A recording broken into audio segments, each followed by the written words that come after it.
Hello book lovers, welcome to my channel. My name is Kay if you're new here, and this week I am going to be attempting to vlog a readathon and I am so excited about it.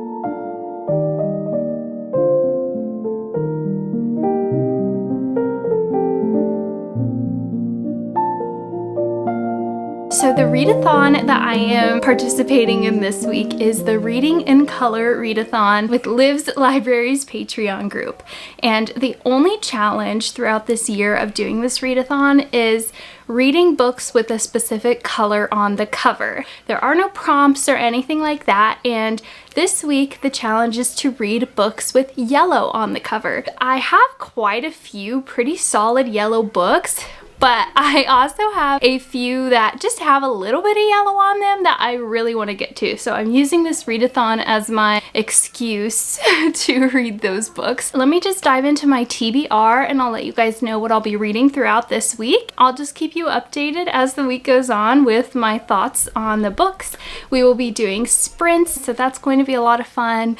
However, my throat is super duper sore and it just started yesterday, so I'm worried I might be getting sick. I just feel like I have a summer cold coming on. I am just doing everything in my power to try and prevent anything from getting worse, but that is just part of being a mom to a toddler, I guess, is now I'm just forever going to be getting sick no matter the time of the year. I decided to choose 3 different formats for books. So one of them I am going to be listening to on audiobook throughout the week as I am doing house chores and cleaning and all that kind of stuff. Another one I am physically reading, and then the third one is an ARC that I received, so it's an ebook format. I think dividing it up that way will give me a different time and place and purpose for each of these throughout the week. I'm not sure how possible it is that I'm going to get through the entire thing of all 3 of these books, but my goal is at least to finish one book so I can give you some conclusive thoughts, and I think that's going to be Dear Henry, Love Edith by Becca Kinser. So this book, oh my word, it sounds so adorable to me, but I guess it has caused such a ruckus in the Christian booktube community. So I guess the author is a Christian, but this book doesn't have any Christian elements through it, and I think some people were confused thinking it was supposed to be a Christian rom-com.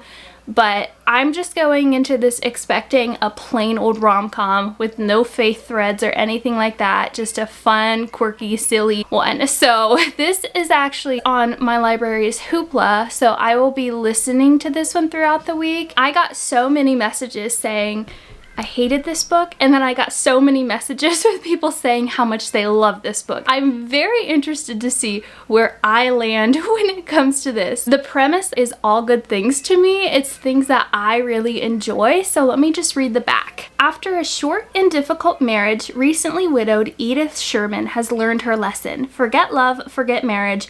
She plans to fill her 30s with adventure. As she awaits the final paperwork for a humanitarian trip to South Africa, she accepts a short-term nursing position in a small Midwestern town. The last thing she needs is a handsome local catching her eye. How inconvenient is that? Henry Hobbs isn't exactly thrilled to have Edith, who he assumes is an elderly widow, dumped on him as a house guest for the summer. But he'd do almost anything for his niece, who is practically like a sister to him, given how close they are in age. Especially since Edith will be working nights and Henry working most days. When he and Edith keep missing each other in person, they begin exchanging notes. Short messages at first, then longer letters sharing increasingly personal parts of their lives. By the time Henry realizes his mistake, that Edith is actually the brown-eyed beauty he keeps bumping into around town, their hearts are so intertwined he hopes they never unravel. But with her departure date rapidly approaching and Henry's roots firmly planted at home, Edith must ultimately decide if the adventure of her dreams is the one right in front of her. So that is Dear Henry, Love Edith. The next book is the book that I'm physically reading, and I actually started this last night and it is off to a really good start. It has been a long time since I have read a good high fantasy book. I found this one because the author is an indie author, and I think maybe she commented on like a Threads post of mine or something promoting her book, and it immediately caught my attention. One, because the cover is so beautiful, but she also said it is a clean Game of Thrones. Now, I have never watched Game of Thrones. My husband's watched it and I've like seen snippets of it, and my husband swears I would love that storyline, but a lot of the scenes I have seen have made me super uncomfortable. So I don't think I plan on watching that or reading that. But this author is a Christian, and she writes no spice romantasy, no curse words, and there is no like harm that comes to children or things like that, which is my biggest trigger, especially as a mom. All of her things were just screaming my name. So I'm so excited to be reading A War of Crowns by Ashley Willingham. This is also on Kindle Unlimited, and I'm going to try to highlight and take notes on there if I need to when it comes to characters and places and things like that, because this is a high stakes, high fantasy. So there's probably going to be lots of terms and war and things like that. What I do appreciate so far is that all of the names are super easy to pronounce. Sometimes fantasy has these elements where they make up terms or the names are just so hard to pronounce, and for me that like pulls me out of this story. And so far I am really appreciating this. I'm about 40 pages in and I am really excited to continue with the story. The war began the day 29-year-old Serafina de la Croix became Elmoria's first ruling queen. 200 years of peace shattered in an instant, all because the world thought her too weak to hold her family's throne. She's determined to prove them wrong. But Serafina wasn't born to rule. She was born to marry the King of Drakemore, Edmund Hargrave, and sit at his side as a mere consort. Now, thrust into a dangerous world of political intrigue and divine magic, Serafina must end the war and save her people before it's too late. But with dark forces stirring and enemies threatening at all sides, she stands to lose far more than just her life should she fail to secure victory in this deadly war of crowns.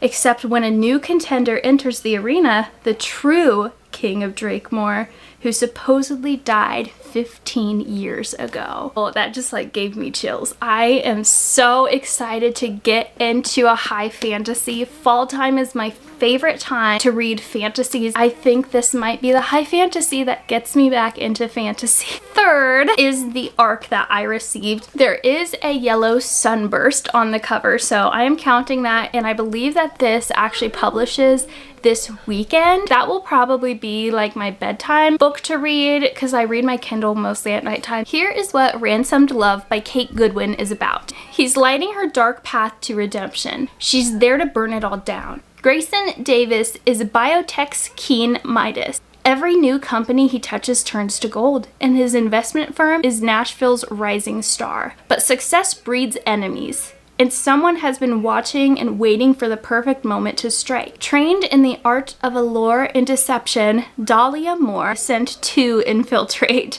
Grayson's company and expose the secrets that could bring him crashing down. The one thing she didn't count on was her new boss getting too close, unraveling the lies she'd built her identity on. While Grayson shows her a world far different from her own, a community filled with light and love and redemption, Dahlia faces serious doubts about her assignment, her past, even her own soul. Can the man she was sent to destroy become the one who saves her? Does God truly desire to ransom a heart so wrecked? The redemption story is inspired by the biblical tale of Samson and Delilah, with crossover characters from Reckless Love. Clean and unapologetically Christian, Ransomed Love contains mature themes not intended for young readers. So I guess definitely check out trigger warnings for whatever the mature themes are. And this is a second book in the Hatcher Hollow series. So there's crossover with characters from book one, but you can read it without having read book one. So those are all of the books that I will be reading throughout this week. Going to try my best to vlog. I don't know how good at it I'm going to be, but we will try, and I'll just keep you posted as I have updates.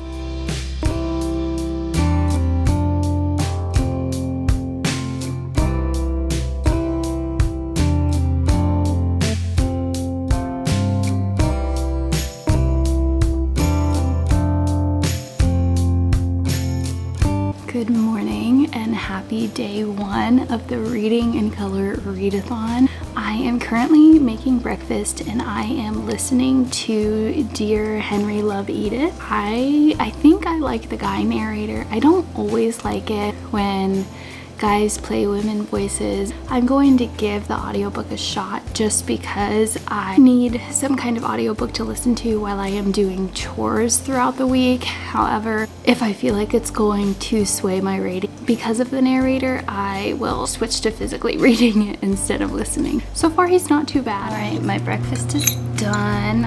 It doesn't look super good, but it is just potatoes with scrambled eggs. I'm a weirdo. I don't like just plain egg. I have to like water it down with egg whites too because I think regular eggs are too strong. I know, that's so weird. And I'm currently making my iced coffee. Little cutie Hogwarts coffee. This is my fall and winter cup that I use. I'm just like ready. So ready for fall. My son just woke up, so I am going to go eat my breakfast, drink my coffee, read my Bible, and then do some cleaning and listen to some more of Henry Edith book. I just finished chapter 2, and let me just say that that was the most chaotic meet cute ever. Like, that was meet chaos, not meet cute. So far, I am liking the feel of it. It's just very fun, like fun. So yeah, I'll keep you updated.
Here is my very first check-in.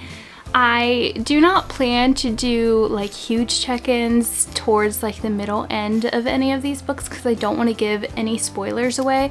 I will for sure give my thoughts at the end of this video. I just finished all of my chores around the house and I finished listening to the first 9 chapters of Dear Henry Love Edith, and so that put me at the 25% mark through the book. So I can kind of see where some people are coming from, why they don't like certain aspects of this book. It's very clear, like right from the beginning of this book, that the guy Henry, he has a girlfriend and he doesn't really seem to like her at all. He's kind of with her, but he's also questioning whether or not he should marry her and have kids or if he should break up with her, and she's kind of on the same page with that. She's going off on a trip and she basically told him, while I'm away, let's figure out if we want to get married or break up.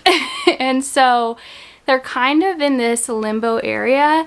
Now, right before that conversation is when he sees Edith for the first time in public, not knowing that Edith is the same woman that's staying with him, because they are both heavily under the impression that each other are elderly people, and it's just so funny. They are both very clearly attracted to each other when they meet in person. Now, they don't know it's each other yet. Like, they still don't know that 25% into the book. They both can't get each other out of each other's heads.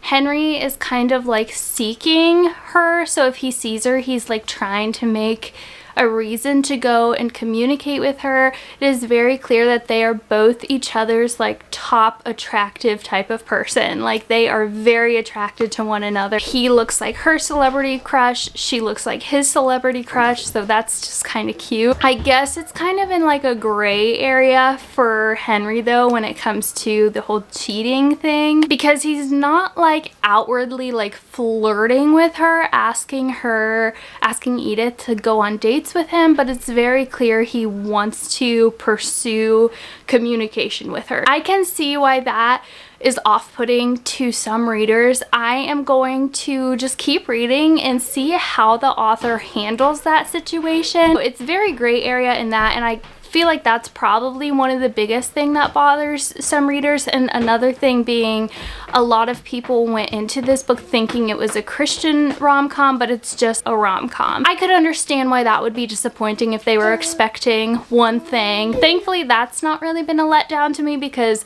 I was forewarned that this is more of just like a rom-com. I am really enjoying it so far. I truly am. It has cracked me up, and I can't wait for them to figure out that they are the person staying in the house, that they're the same person that they're living together. I don't know how to explain it, guys. I think you know what I'm trying to say. I'm excited for them to find out who each other is, who each other are. I'll just keep you guys updated.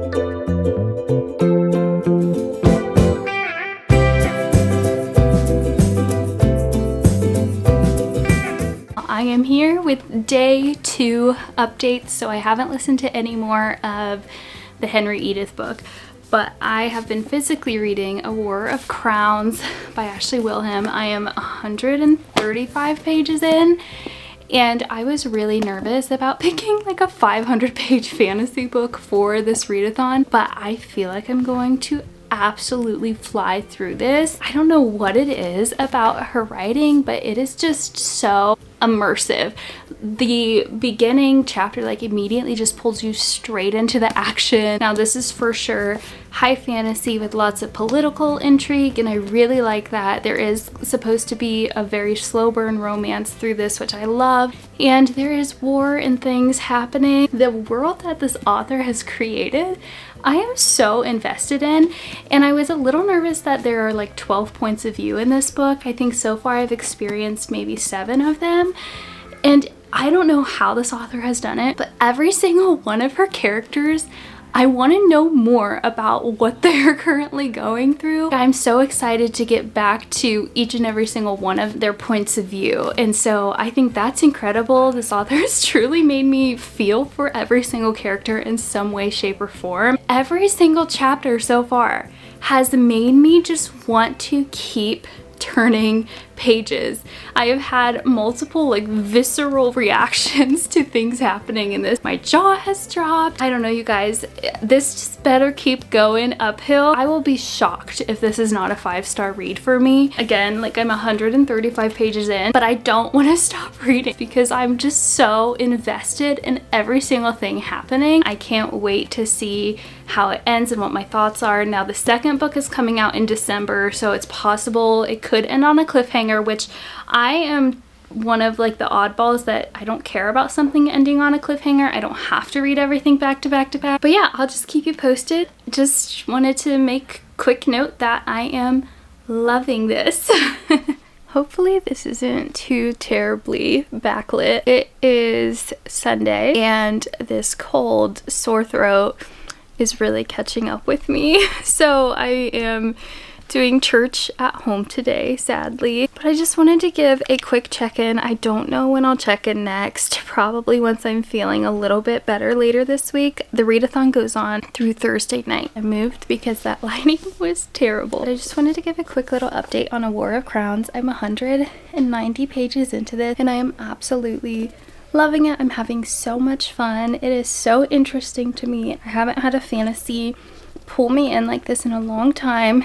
I will say, if you don't like political intrigue and fantasies, you're probably not going to like this because it's a lot of politics. And the couple that I believe is supposed to be the romance in this story, they just met 190 pages in. So this is going to be a very slow burn romance. I would say this is, as the author describes it, fantasy romance. It's more so focusing on the fantasy side of things, which I'm really enjoying. Romance, I think it's going to be a subplot, which is totally okay with me. I'm loving it. I'm going to try to tidy up a little bit of the house and listen to some more of Dear Henry Love Edith. So I'm not sure when I'll update you again, probably once I'm feeling a little bit better. I'll be back when I'm back.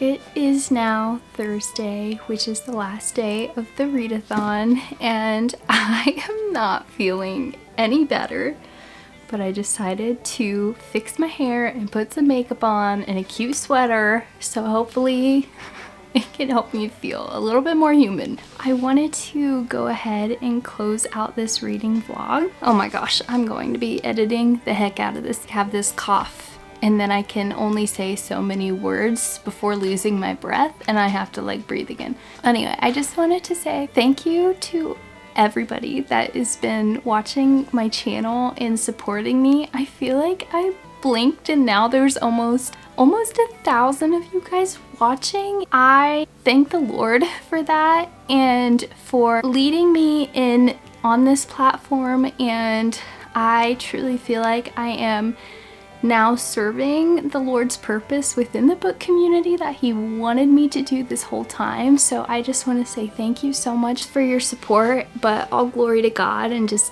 amen to Him. And I am just having so much fun, and I just like can't wait to keep continuing this channel and talking with you guys. But I wanted to give a reading update for the books for this readathon. I'm not going to go too into detail just because I'm not feeling super well and I don't have the energy to talk about it all, but I will for sure give my more in-depth thoughts. Next Friday I will be posting my August reading wrap-up, which is absolutely crazy to say, so I'll be going into depth with all of my thoughts there. Let's start with Dear Henry Love Edith.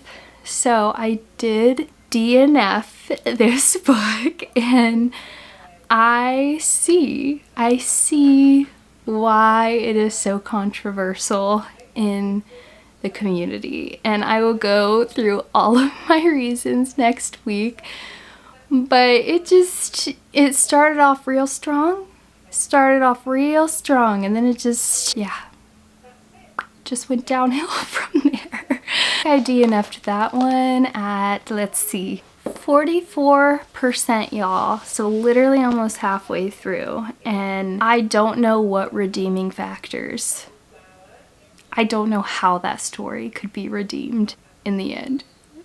I am not in support. I'm just like that, just wow. Next is A War of Crowns. I actually just finished this morning. I'm sure I showed my reaction to the last page of this right before. Holy smokes, y'all, what a ride this is. I can't wait to tell you all my thoughts, but I loved this. This was a 5-star for me. This is for sure, this entire book is a setup. The whole thing is setting up the world and the storyline for the trilogy that is to follow. Well, it's book 1 in the trilogy, and I just cannot wait to see what happens as this book went on, stakes were just getting higher and higher and higher, and I was on the edge of my seat the whole time. And if you love political intrigue fantasy, highly recommend this. There really wasn't much romance in this. It's kind of the setting stage for the romance. It's honestly the setting stage for the war and everything to come. So I just want to preface with that. This book, I loved it. I truly, truly loved it. It was so good, and it was the first fantasy to really keep my eyes glued to the page in a long time. In the last book, Ransomed Love, the Arc, I unfortunately did not get to reading this one because I just have been feeling awful all week long. However, technically the readathon ends tonight. I plan to start that book today and hopefully within the next few days have a review up for the author, because I so appreciate her sending me that ARC. And if you don't know what ARC means, it's reader book reviewer language for advanced reader copy, where we get sent advanced copies to review for you guys. So I'm closing off this vlog on a very high and a low DNF and a 5-star. What a week. Thank you so much for your support again on my channel. Thank you for watching, and I can't wait to see you next week, where I'll be doing my reading wrap up for August. I hope you guys have a blessed week.